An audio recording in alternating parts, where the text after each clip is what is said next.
You'll never be able to sell until you do this. The amount of salespeople that I meet in 2024 that think that they know it all. And look, they may be getting some results, but they only talk about the successful results that they actually get. So I'm going to give today 5 rules that every salesperson should be mastering, or at least thinking about before they go into any sales situation. So what are the 5 rules? The amount of time that I see these challenges arise up, not just within salespeople, but also within the whole organization. And it comes from a place of ignorance or arrogance even, that people think that they know it all. Look, I love that salespeople are so passionate about what they do. But the challenge is that they become so passionate that they think that they know it all already. And if you think you know it all, guess what? You do. Because if you think you know it all or you think you don't know it all, you're right. Okay? So it's better to understand there's some learning still to have, because if you are open to learning, then guess what? You will always be able to adapt new things and get better. But if you think you know it all already, then that's the problem. It stops right there. So let's dive straight in. Number one of the top things that I see salespeople doing all the time is that they make it about them. Stop making it about you. The customer does not care about you and how great your sales are and how much of a effing closer you are. I've promised not to swear on this video. They don't care. People don't care about how great you are. In fact, being less great actually gets you more sales. Look at the scientific studies on vulnerability. Yeah, being more vulnerable allows you to get more sales. What does help you get more sales is being more confident, having higher levels of confidence. It doesn't mean you have to be cocky or arrogant or how great of a salesperson you are. The customer does not care. That does not correlate into them purchasing. Their confidence in you as a salesperson does, however, because you always need to be able to deliver so that they can trust that you will get that result. And that trust comes from 3 things: trust in the product, trust in you, and trust in the company to deliver it. If that trust is there, then they have confidence. Your arrogance does not make a difference in that situation. So always remember, be confident, but also think about, make it about the customer. Talk about them. Talk about their goals. Talk about their successes they will be having.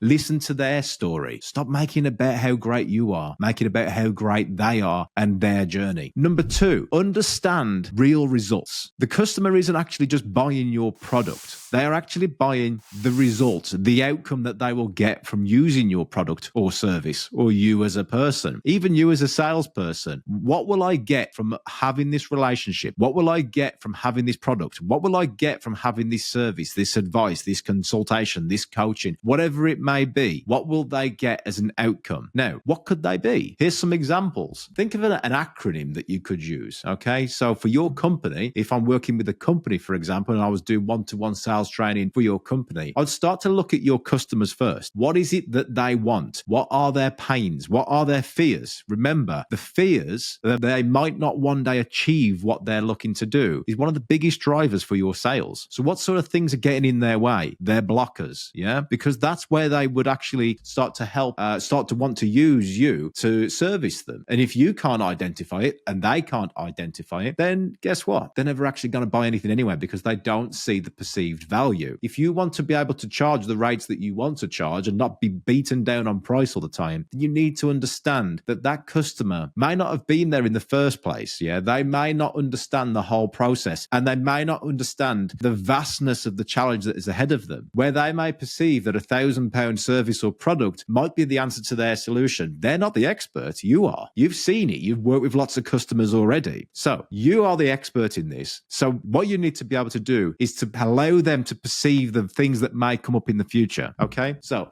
what sort of things do they need to work on? What sort of awareness do you need to raise in their mind? What sort of fears have they had in the past? What has been their journey so far? Asking great questions is what's going to allow you to really unravel what it is that customer actually needs. Yeah. Remember this again, they don't buy the service or product, they buy the outcome, and they buy that you can deliver it as well. So for example, back to an acronym you could use is, well, what sort of things would they have? Well, they want more, they want their time back, okay? Or they may want efficiency, or they may want to achieve more life success. Well, what does that look like for them? So if you think about it, life success, time efficiency, TEL, that would be your outcomes. So when you're having conversations with people, if you know that person is more concerned about time or efficiency or life outcomes, then always remember, okay, maybe I should start talking about time right now, the T of the tell. Maybe I should start talking about efficiency. Maybe I should start talking about their life more. Yeah? It just gives you a good model, a good structure. So there's a bit of a sales hack that you can use to keep you on track so you can service your customers more. And remember,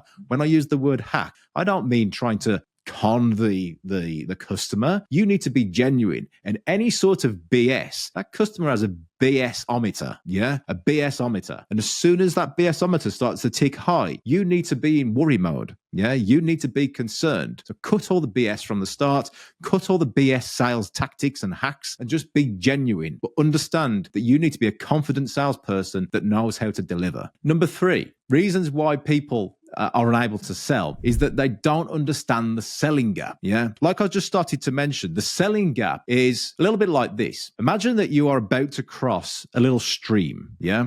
This little stream, it's a body of water and you need to cross it to get from one side to the other. What would you do? You'd probably just dip your feet in and go for it. Okay. Now that stream is a little bit bigger. It's a small river, let's say. Now, would you pay for someone to get you across that river? Well, maybe. If you don't want to get your feet wet, maybe you would start to pay for them. So what would you pay? £2, $2, yeah, $5, $10 to get you across the little river? Okay, maybe not. Now, let me tell you that this river is now getting deeper. It's getting into a raging river, and you need to get across that other side of the river because there is $1,000 on the other side of it. What would you pay for that? Would you pay $100 to stay dry and get across this river? To get $1,000. Well, you're going to get $1,000 at the end of it, so you're going to get $900 for spending $100. So you may as well. Or you can get your feet wet and get your clothes wet, and you might get a few fish attack you. It's not even that much of a threat, really. But here's the problem: that river has now got crocodiles in.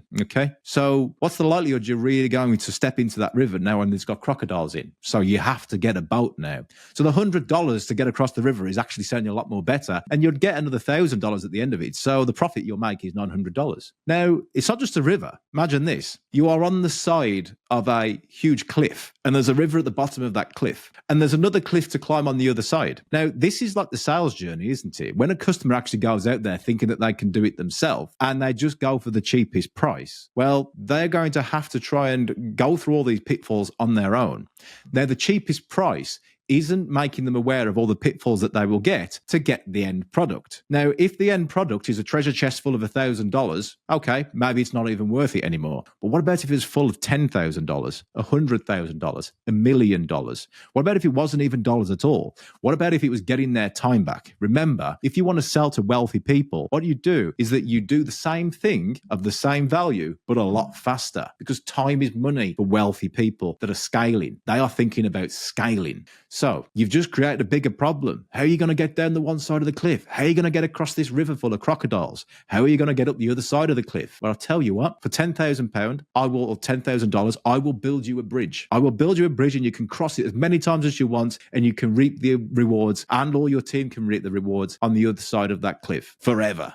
Doesn't sound too bad now to do for $10,000 to get £1 million or $1 million a year, does it? You see, what I've done is I've told you, I've painted a picture. I've allowed you to visualize what it's like to get past that challenge. And a lot of salespeople aren't doing this. They're just going, hey, do you want to buy a boat to cross a river? Do you want to buy a bridge? They're not even looking at the whole situation. Now, that situation of the cliff and the river and the other cliff to get across, you need to understand what those challenges are for your customer. And without understanding it, then guess what? You're never going to be able to sell. Or you will be able to sell, but the selling will be in their hands. And guess what they're looking for? The cheaper price, the cheaper price, the cheaper price. Because they don't understand the value of what you can deliver yet. So your communication is going to be key here. And you'll be surprised the amount of salespeople that don't understand that selling gap. So number 3, master the art of understanding the selling gap. Number 4, most salespeople don't know that they should be handling the objection before the objection even comes up. What does that mean? Well, the amount of sales trainers that you may see on social media, YouTube, Instagram, and I know you might be watching this on YouTube right now or listening to it on Spotify, but the amount of salespeople that think, I'm just going to go and pitch to somebody, I will make a lot of statements, and then at the end of it, when they start to say things back to me, I will make another statement, and then that will close them. Okay. It may work, but it's not effective and it's not scalable. And how do you actually think about how do you systemize this? So it's great for a salesperson, maybe, but you rely on the salesperson's skills and abilities of communication.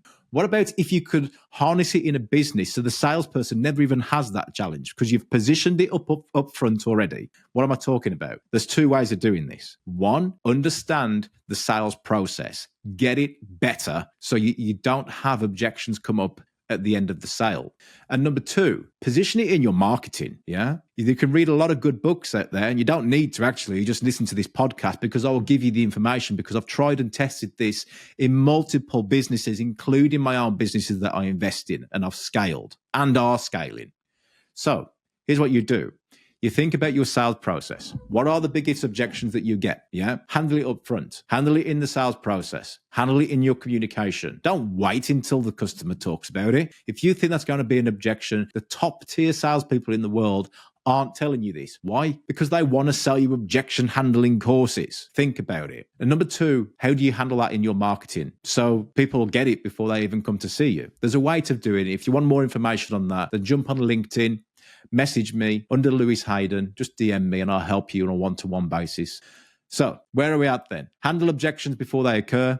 And finally, number 5. I'm reading this from this process, by the way, so I can give you the actual steps in doing this, right? Now, a lot of people don't do that prep work. Yeah, I'm very vulnerable with this. I'm telling you that I've prepped this video before this. I don't just wing it.